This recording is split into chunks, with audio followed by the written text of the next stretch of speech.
Hello, welcome to Back on Track with Masquerade, Ep.01, a new song for you.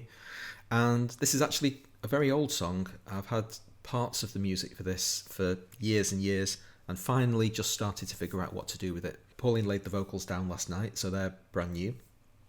I've just pitch corrected them this morning and put a colossal reverb on them, so I'm kind of just waiting to see whether or not that sounds good to my ears. Other than that, let's dive in, listen to it, and then we'll come back and see what we can see.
I think that's the first fade out I've actually put on any of the songs I've released on One Man and His Songs.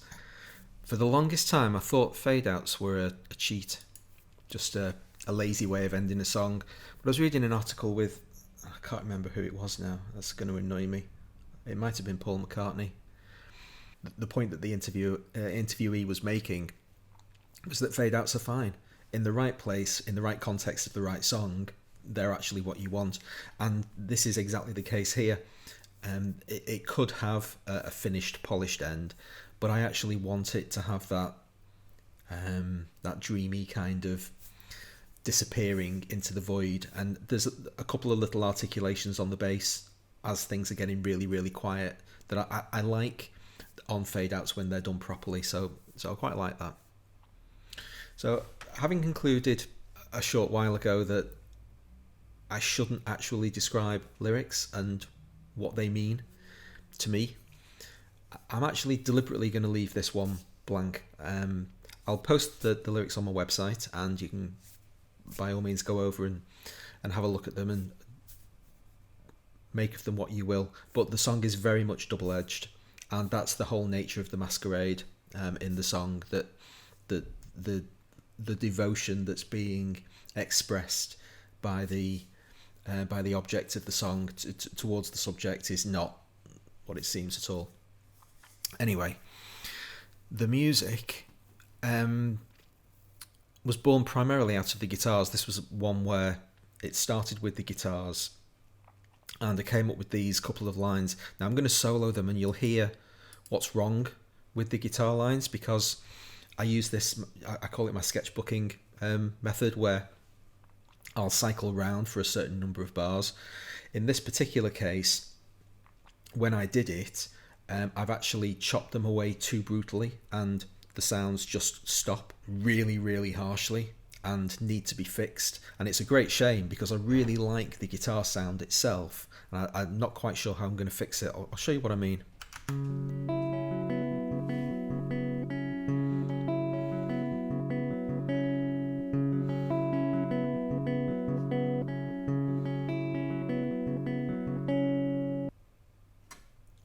Brutal. Actually, when you really focus in, the playing's not great.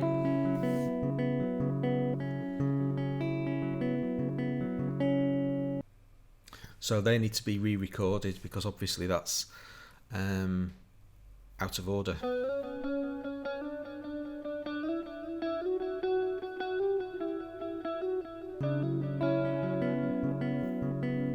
That second one's fine, that can stay.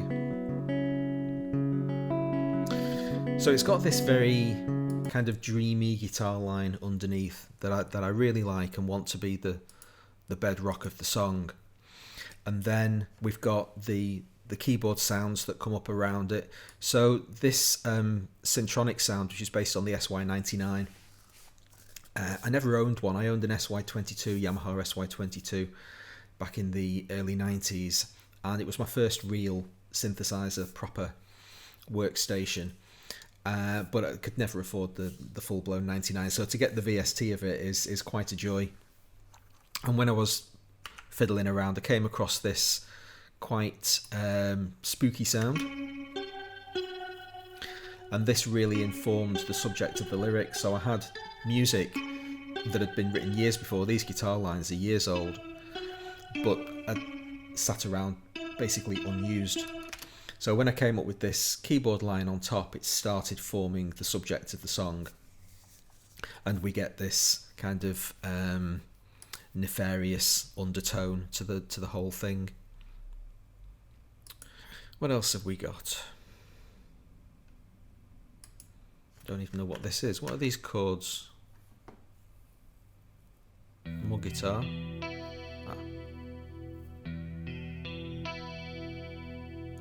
So let's bring all the guitars in, actually.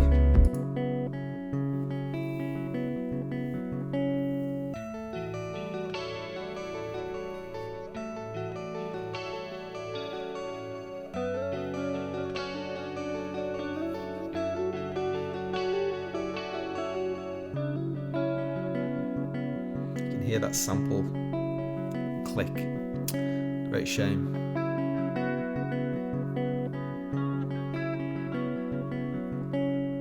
So I've got little melody ideas that were written on single guitar tracks. So down here we've got all of these individual motifs.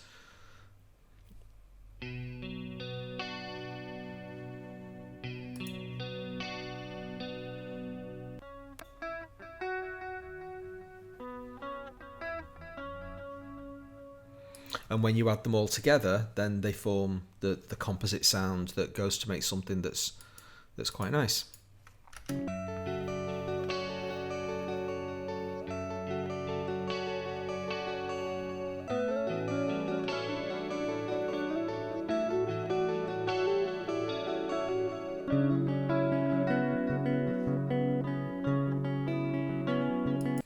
There's so many problems with the guitars.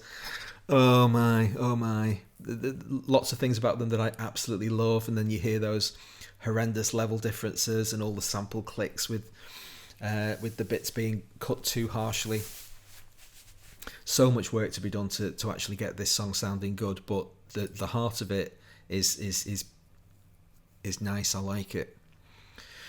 So the Moog sound, or Moog, sorry, that we've got going on over here was what eventually became the lead vocal line. So these mirror each other identically. Priorities, rest and sleep, deep and clear, safe in these arms of mine. So originally it was just a keyboard solo, and then I thought it sounded quite melodic, so I wrote lyrics around it. But I've actually decided to leave the keyboard line in. I think it sounds quite nice just underneath the vocals. I'll bring it down in the final mix. But that's that. Speaking of the Moog, obviously we have the crazy solo at the end. Now, I could not have done this had it not been for Cales. See that the Moog is rooted to Cales, which lets me play all the white notes.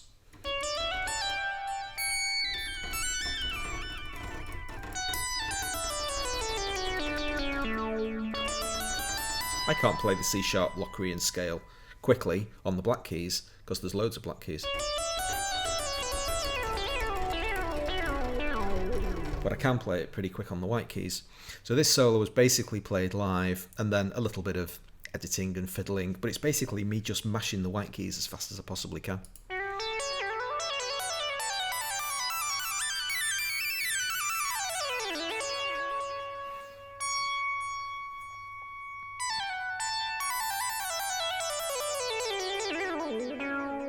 So you get weird kind of timing skips that, I don't know, I like it.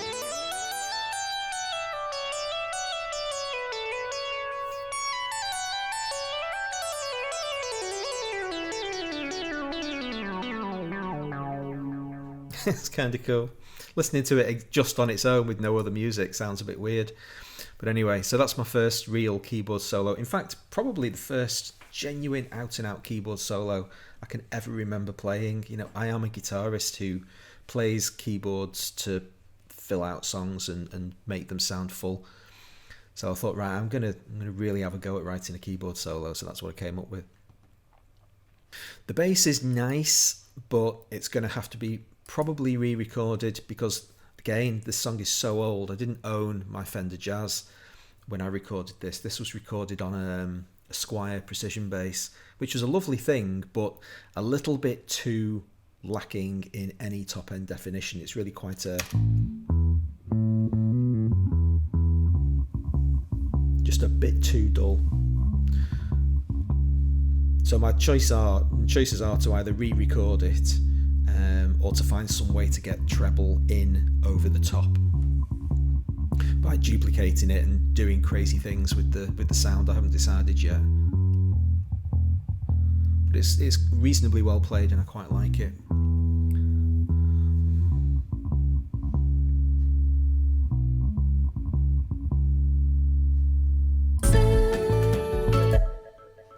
So that's it. Masquerade as it stands on day one.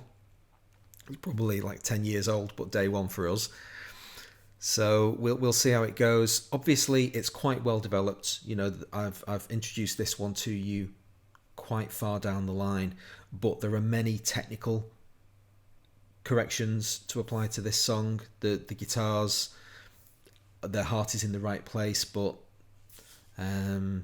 so many problems to fix. The keyboards really won't need much editing at all. I'm pretty happy with most of that. The drums are insipid. They need fixing. They're just a bit nondescript, I think is the best term. So we'll come up with some way to make them sharper and more active and feeling more engaged with the song rather than just this it's almost a kind of a garage feeling from the late 80s, early 90s, that very, very fast tempo thing, but not particularly enamoured with the rhythm, so we'll fix that and we'll see where it goes. I hope you enjoyed this episode, and if you did, please consider subscribing, and then when we come out with episode 2, if you hit notifications, you'll find out when that comes out. In the meantime, thanks very much for watching. I'll see you next time.